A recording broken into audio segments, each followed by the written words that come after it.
Hello दोस्तों, नमस्कार। मैं आप लोगों का हार्दिक अभिनंदन करता हूँ अपने trader by stock market YouTube channel में। जो लोग फर्स्ट बार विजिट किया सब्सक्राइब वगैरह कर लें और बेल आइकन वगैरह ठोक दें। चलिए शुरू करते हैं। तो आज का जो स्टोरी है वो गोल्ड का है। तो गोल्ड पे अभी क्या व्यू है? तो भाई व्यू तो बड़ा बढ़िया है। गोल्ड पे ऐसा क्या है, व्यू खराब थोड़ी है। गोल्ड गोल्ड तो गोल्ड ही है। नहीं, गोल्ड पे व्यू क्या है तो एक बार थोड़ा चर्चा करते हैं, तभी ना समझ में आएगा। तो भाई साहब, ये मेरा 31 तारीख को कल का 2:30 बजे का जो गोल्ड का लेवल था 40-20 का स्क्रीनशॉट है। अब देखते हैं रात भर चलने के बाद गोल्ड फ्यूचर कहाँ पहुँचा है। तो 40-20 से ये 40-13 पे है, तो वहीं पर ही है, वहीं पर ही है। ठीक है, तो आप बोलोगे हाँ, तो अब इसका क्या मतलब है कि गोल्ड क्या अभी खरीदारी किया जाए या वेट किया जाए? मन में तो ये क्वेश्चन आपको उमड़ घुमड़ के आ रहा होगा। और गोल्ड का प्राइस अभी इंडिया में क्या है तो 1,25,000 100 ग्राम 100 रुपया है। ये भोपाल का है, और जिस तरह हम लोग को देखना पड़ता है तो कोलकाता का देखना पड़ता है। तो कोलकाता में तो 1,24,400 है, क्योंकि कोलकाता से ही इधर कवर हो जाता है झारखंड तक, बिहार तक, फिर उधर आगे का अलग से। तो यहाँ 1,24,400 है भाई साहब। ठीक है, तो आप बोलोगे हाँ। तो आप बोलोगे सर तो क्या यहाँ से खरीदारी करना चाहिए? तो मेरा वही जवाब रहेगा, नहीं करना चाहिए।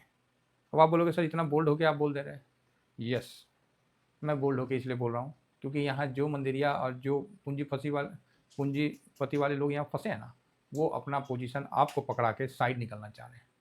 ठीक है, अभी तो उनका फंसा हुआ है, अब आप इसमें छटपटाओगे तो आपका फंसेगा। सिंपल है, सिंपल लॉजिक है। आप बोलोगे ओके, कहाँ थे जी? तो 1,33 से 1,24 पे आया है, तो अभी और नीचे आएगा। बिल्कुल आना ही उन्हीं, आखिर तुम्हें आना है। ये तो FIS के लिए गाना था। चलो यहाँ भी चिपका देते हैं, अपना क्या है, जहाँ भाव बना वहीं चिपका दो। तो भाई साहब इसको ना थोड़ा नीचे आने दो। तो आप बोलोगे सर तो ये कितना नीचे का आप मतलब व्यू रख रहे हैं? तो भाई अब तो 2 फिगर में भी आ गया, नहीं चलो 3 फिगर में है, जो भी है। तो 7-8% तो गिर ही गया। तो आप सोच रहे होंगे ना सर ये कितना फिगर में आना चाहिए, मतलब कितने तक आना चाहिए? तो मेरा जो अपना मानना है, गोल्ड को एक बार इस लेवल में 92-94 ये लेवल में आने दीजिए, तो फिर ठीक है। तो आप बोलिएगा अच्छा, इतना देर प्रवचन देने के बाद यही कह रहे हैं कि गोल्ड नीचे इतना ही आ सकता है और नहीं आ सकता है? तो भैया नहीं आ सकता है, काहे तो सोना है, कोनो लोहा टीना नहीं है जो बोलेगा कि लोहा ले लो टीना दे दो। ये सोना है, आपको लेना ही पड़ेगा। बाकी अभी 200 मूविंग एवरेज इसका 83 पे है। अगर उसको आप मान के नीचे आते हैं तब तो बड़ा बढ़िया है। बाकी मैं 92 के बाद ठीक हो जाऊंगा इसमें पॉजिटिव साइड में कि हाँ, नहीं तो टाइम वाइज करेक्शन। बीच बीच में ये जो उछाल आएगा ना, ये सिर्फ इसलिए आएगा कि रिटेलर को ऊपर में माल चिपका के धीरे से निकल लिया जाए। सिंपल है। दुनिया का गोल्ड, दुनिया का पैसा गोल्ड खरीदने के लिए कौन बटोर रहा है? तो एक ही आदमी है। कौन है जी? तो आप बोलिए कौन है सर? तो म्यूचुअल फंड है कि नहीं? दुनिया का पैसा वो बटोर के कहाँ गया म्यूचुअल फंड वाला? हाँ, यही था ना जी पिछले बार कि गोल्ड में सबसे ज़्यादा कितना ज़्यादा बाउंस बैक आया है गोल्ड ETF में। यस, है भारी जंप आया था ये गोल्ड ETF का। यही है ना गोल्ड ETF, सबको समझ में आ रहा है कि गोल्ड ETF में इन्वेस्ट किया जाए, हैं? यही है ना? तो आप बोलोगे यस यही है सर, देखिए कितना बड़ा हो गया। तो यही चीज़ मैंने आप लोगों को बोला था कि इतना बड़ा हो गया कि भाई ऐसा है ना, जब अब सबको पता चल गया ना कि गोल्ड में पैसा बन रहा है, तो अब अपन को यहाँ पर ही खरीदारी नहीं करना है। नहीं करना है, सीधी बात है। क्या है? सीधी बात है कि नहीं करना है। तो भाई साहब अच्छा ये नहीं, ये तो दूसरा वाला था। तो बस अपना तो यही एक सिंपल सा थ्योरी था कि नहीं करना है तो नहीं करना है। अब इसका ये बेनिफिट हुआ कि ये शायद मैंने पुराना वाला दिखा दिया, अगस्त का दिखा दिया। यस, वो बाद वाला भी था, लेकिन अभी देखना पड़ेगा कहाँ डाउनलोड इधर उधर हो गया होगा, है ना? तो कोई बात नहीं, चलेगा। तो ये चीज़ हम लोग को समझना पड़ेगा। म्यूचुअल फंड वाला डाटा उस समय वीडियो दिखाए थे ना कि भाई साहब कहाँ खरीदारी हो रहा है। तो उसमें म्यूचुअल फंड में निकल के आया था कि म्यूचुअल फंड में गोल्ड फंड में दबा के SIP हो रहा है ना? और सितंबर मंथ में दबा के SIP हुआ। तो जब SIP दबा के हुआ तो किस फंड में ज़्यादा हुआ? तो गोल्ड ETF में बहुत ज़्यादा बाइंग हुआ। तो उसी समय मैंने यही वर्ड बोला था कि ठीक है छोड़ दीजिए। जब गोल्ड ETF में हो ही गया है तो हम लोग को छोड़ देने में ज़्यादा भलाई है, इसलिए हम लोग ने उस समय छोड़ दिया गोल्ड ETF और प्रॉफिट बुक कर लिया, बाकी नॉर्मल रहे। तो इसका बेनिफिट आपको ये दिख रहा है कि ऊपर से नीचे आने के बावजूद आप लोग ठीक है ना? ऊपर से नीचे आने के बावजूद भी हम लोग ठीक है, तो इसका ये बेनिफिट हम लोग को देखने को मिला। तो गोल्ड में क्लियर व्यू है कि अभी फालतू का पोजीशन ज़बरदस्ती का उछल कूद ना करें, अपना जो व्यू है उसको बिल्कुल क्लियर बना के रखें, जिससे क्या है कि आपको कोई कन्फ्यूजन ना हो। तो भाई व्यू बिल्कुल क्लियर है कि नीचे आने दिया जाए। किसी प्रकार का आप यहाँ थोड़ा सा भी हरकत करिएगा ना भाई, वो मंदेरिया ना दबोच लेगा आपको।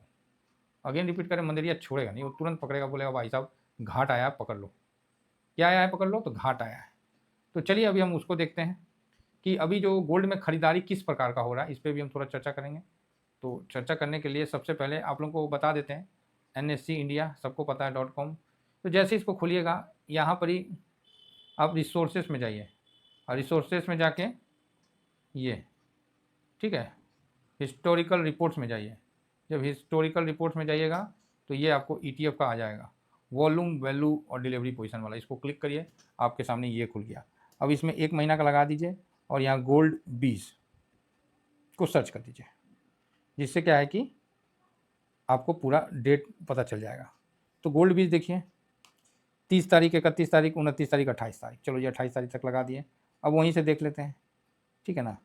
तो आप देख सकते हैं क्या डिलीवरी पोजीशन लिया जा रहा है, 43%, 278 करोड़, 36, 421 करोड़, 46, 400। हाँ इस दिन थोड़ा ज़्यादा हुआ था, तो इस दिन थोड़ा सा मतलब लगा कि हाँ भाई हुआ है, तो यहाँ कुछ हो सकता है।